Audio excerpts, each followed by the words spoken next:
If you clicked on this video, it's probably because you went through something traumatic and something quite painful.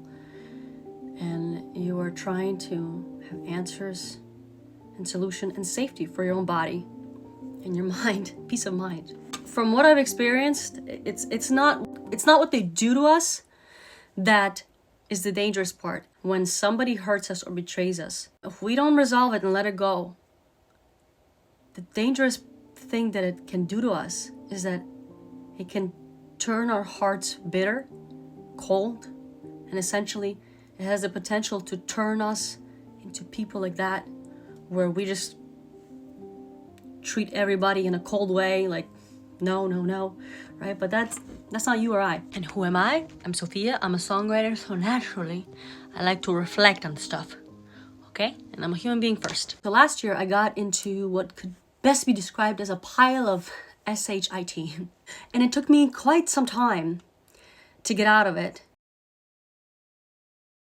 Before I go any further, I want to let you know that I hope what I share with you provides you insight into your own situation. It helps you out in some way, so you don't have to make the same mistakes I did. No, really, it was quite... You ever did something that you're like, couldn't be me, and then it happens and you're like, who am I? That happened to me, okay?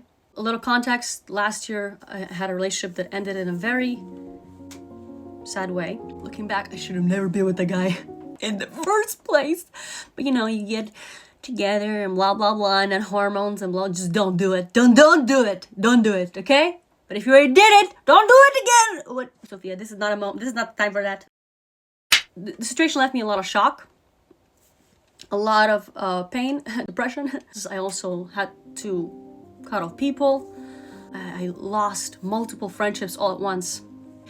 And it was new to me. As a people pleaser in the past, we gotta say in the past because we don't do that anymore. Cutting off people can bring a lot of feelings of guilt. At least for me, it did that. And I was like, sorry I blocked you after you treated me like shit. Are you okay? Disgusting. So that's kind of the backstory. And yeah. In the process of healing and figuring out what actually happened during the situation and how I got myself into that situation in the first place, I committed every day to taking 10,000 steps. And I prayed to God. I was like, please, Lord, walk with me every day. Help me on the days that I don't have the strength or the willpower. Please walk with me. And I did it successfully, where even during the winter, I would walk and it would be freezing cold.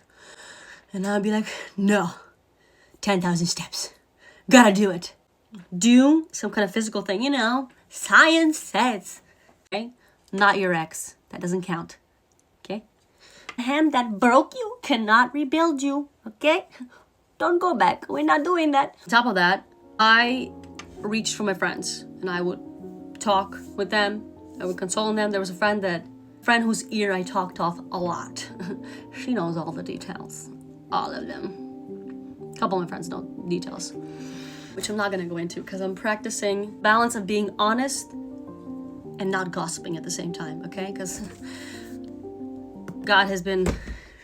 You know this stuff, Sophia. So to summarize how I recovered and getting better by the day, I'm in remission, is that I did some kind of physical activity. I went to my friends, healthy friends. You know, the ones that go like, let's make sure you don't do this again. Don't do that. You deserve so much better. That's a different key. A little music break. Physical activity, friends, some sort of community. Try to participate in some kind of service. Like, be of service to others. That builds your sense of purpose. For me, it was volunteering at Tony Robbins events. I love that stuff. And on top of that, you know, he's a motivational speaker. Says things like, step up, be a leader. And, you know, and over time, it kind of gets integrated into you. Because you don't, you know that you understand all this stuff, right? But it's about integrating into your body, right? So you don't just understand the concept, but you live it. This is another topic to talk about. Okay, on top of that, top of the two things, is that I went to God. I would talk to God a lot, and I would pray.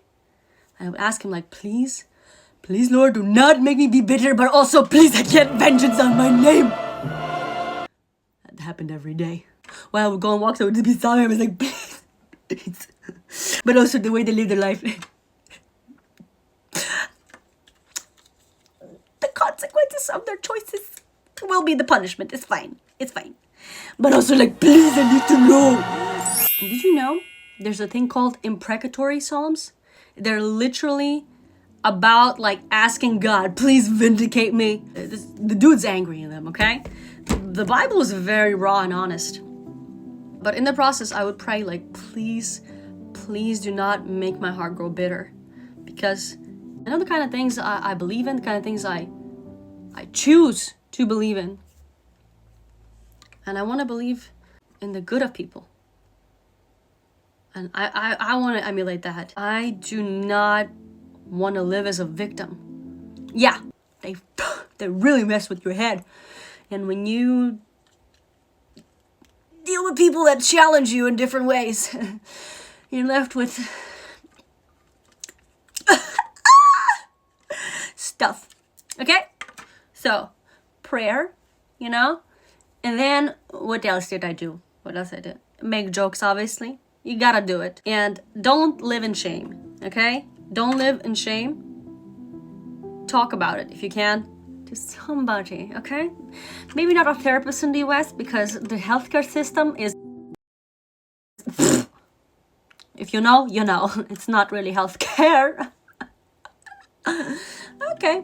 So, but just try to process what you went through, okay?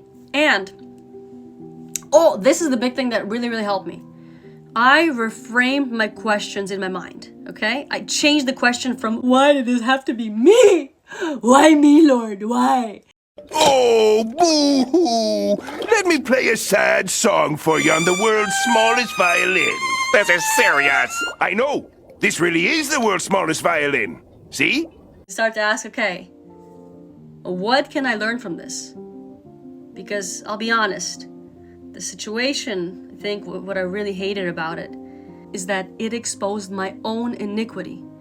I realized, I thought to myself, man, if I was surrounded by liars and I was allowing that means to some degree, no matter how big or small the lie is, I was a liar. Okay? I was tolerating lies in my life. So I was okay with other people lying. And that was a very hard pill to swallow. Okay? Better a hard pill than, Sophia, this is not the kind of video. But if you know, you know. This is just a joke. So just ask yourself better questions. Ask yourself, what is the gift in this? What can I learn from it? And I will tell you, during this process, I started to develop gratitude for what I went through. Don't worry, I'm still not gonna have those people back in my life. Good riddance. Good luck. Peace be with you, and pray for them, okay? For their hearts, truly. In this process, you will start to see and think, okay, where else am I tolerating this kind of behavior? And start to ask yourself, like, okay, what are the values that I compromised on and why? For me, that was connection. I would consistently compromise my values to maintain connection with some people. And then I went back to my childhood stuff, blah, blah, blah. Trauma. Let's just do that. And over time, like, it's not an overnight thing. You'll get better, okay? One last thing. This is the biggest thing. Is switch your inputs. Whatever you're watching on YouTube, change the algorithm, especially if a lot of it is like they did this to me, they hurt me, blah, blah, blah. I hate them. I hate this religion. I hate this culture, politics, whatever.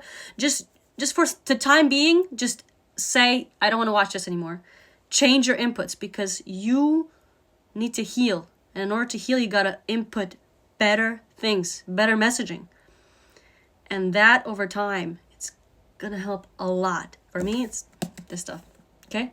And like reading and sermons, like really, because I had to really do some work here. Watching sermons like from Hungry Gen, from Taylor Welsh, The Deep End, just a bunch of random things. I was like, I need God. I need God. And that has helped me develop better habits, and it has been refining my character in the process. Because looking back, there was a lot of work to do, okay? So I don't want to leave you off feeling bad about yourself. So do not shame yourself for what you went through, how you got into it. It does not help at all. And if people are trying to shame you or make you be quiet about stuff, telltale sign, you know? Okay? Just go at your own pace. Forgive yourself. And remember how God looks at us, okay? God loves us so much. For me, practicing that, intentionally remembering how God views me, has helped me so much with my own sense of self-worth, forgiveness, boundaries, just a bunch of stuff. I love you. Have a great day. And